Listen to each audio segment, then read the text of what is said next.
Online display advertising is a really interesting area of online marketing. It was one of the most common original forms of advertising and marketing online. Think in terms of banner ads on websites that went back even into the gasp 1990s, if you can believe it. Um, that said, they've kind of fallen out of favor as a performance marketing tool. But that said, there are a lot of great things about them and a lot of really cool opportunities that you can find and ways you can leverage them. And one thing that's really encouraging is that unlike search ads, which we've talked a bit about, display ads are not particularly challenging.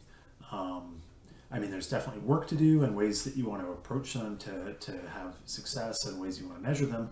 But that said, most anybody that's interested in them can learn how to do the targeting and advertising with display. With that said, let's jump in.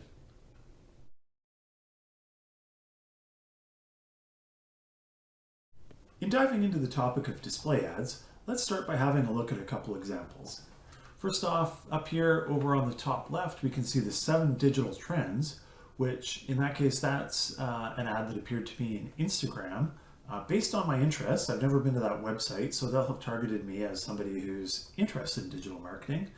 Down below, you can see a display ad on Facebook for a company called SharpSpring, which I have visited their site before. I am interested in the topic, so I'm actually not sure if that's being targeted on my interests or what we'll talk about a bit later if it's a retargeting ad.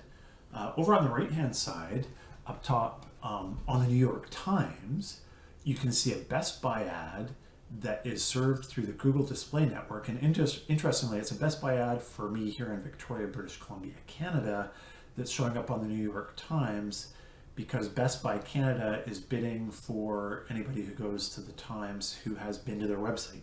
And actually, I bought one of those phones just a couple of weeks ago. So that retargeting is probably not going to help at this point, but it is a great example of how you can target display sites on the Google Display Network.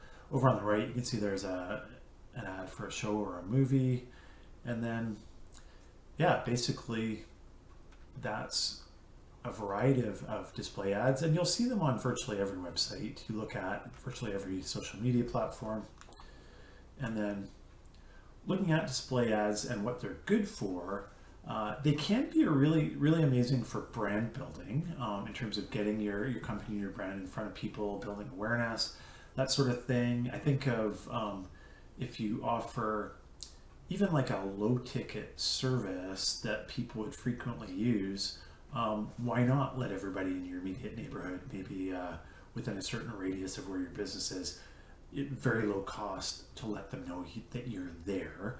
So that's an example of that.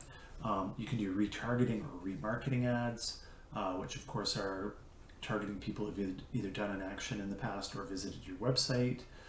Display ads are also great for inbound marketing and thought leadership.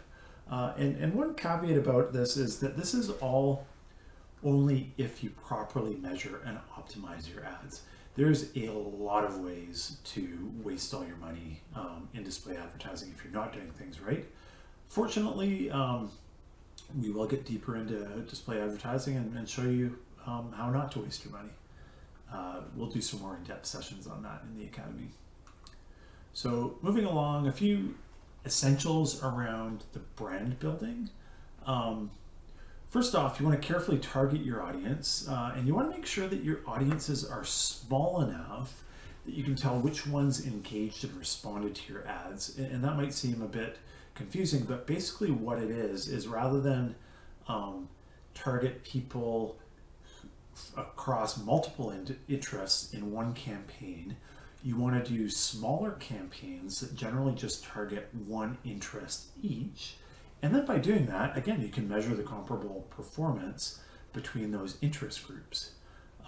You also, of course, want to craft ads, make ads that reflect really well on your brand, that they look good, that people will actually have a good impression of your brand.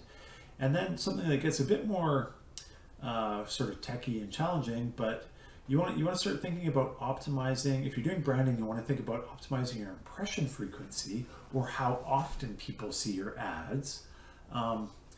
And in doing that, you can ensure your messaging and your brand retention. And this is something that's been used in radio for over a century. And I'm certainly not an expert on radio, but I do know that there are formulas around how often somebody should hear your ad during the week and for how many months before, on average, your brand is locked into somebody's head. And definitely there is a science to that, and it absolutely can be applied to the web.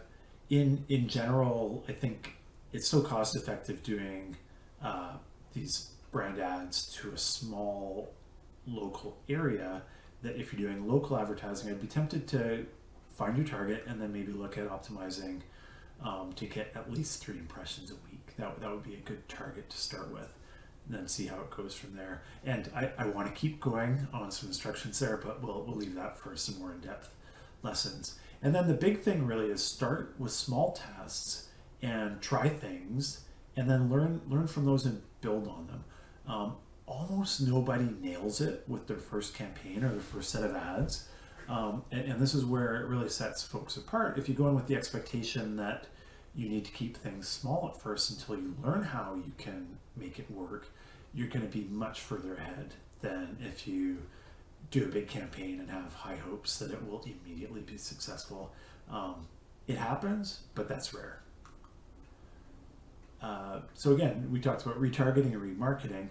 This can be super effective if you have a product or service that folks might take a little bit of time to decide on, or might be doing research, maybe from a couple days to a few weeks in terms of their decision-making process.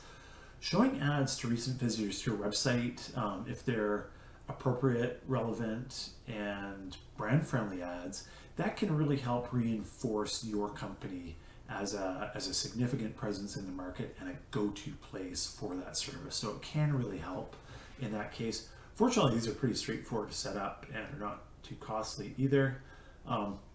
If you have a lot of traffic to your website, you can even cater your ads to the different location they visited on your website. There's not going to be enough traffic for a lot of companies, but let's say, for instance, you're a slightly larger law firm that did different services. Maybe you do personal injury and you do business law, just dumb example, but in that case, you could actually have different remarketing or retargeting ads for people who visited business law versus people that visited personal injury, and you could have totally different messaging, which obviously would be much more effective.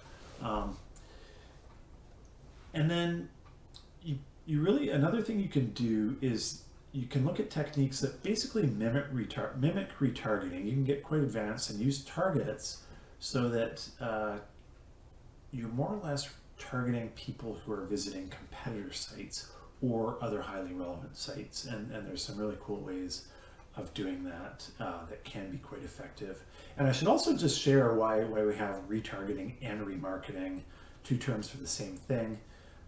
They do mean the exact same thing. It's just that Facebook calls it retargeting, Google calls it remarketing. So 6 of one, half dozen of the other, they are the same thing when you hear that term used.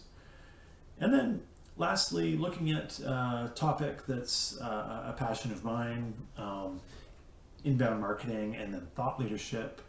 Display ads are great for those because just the nature of it, you're typically advertising to people who will find value in the thought leadership or education you're providing, but they weren't necessarily looking for it. They maybe didn't even know that somebody was sharing that information. So display ads can be a great way to get out to those folks based on their interests, and you can provide value to people and creating great credibility for yourself and your company through these sort of ads.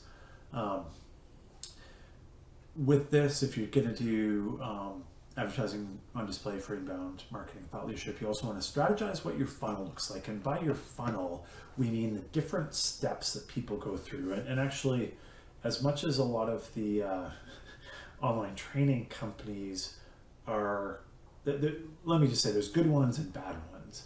And there are some very bad apples out there that I'm not crazy about, but I will say hats off to that industry. They figured out what a funnel looks like. So for instance, they will put out a short video on a specific topic, that's the first step of the funnel. If you watch past a certain point in that video, they will then retarget you knowing that you're interested in the topic. And then in that retargeting, they'll look often for a free offer to sign up for something.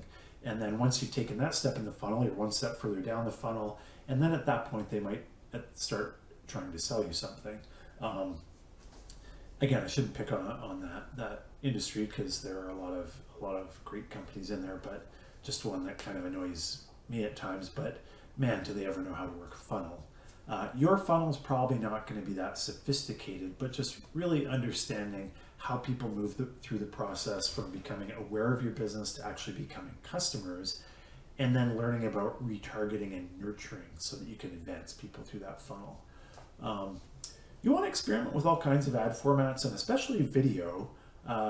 Video is definitely in favor with some of the social platforms. Tons of opportunities to advertise with video on YouTube. Really, the key is to get really great targeting, keep the videos fairly short, and you can get fairly low cost exposure. But again, you just have to be a bit strategic in figuring out, okay, well, if somebody watches this, how are they going to get to the next step in the process or the funnel?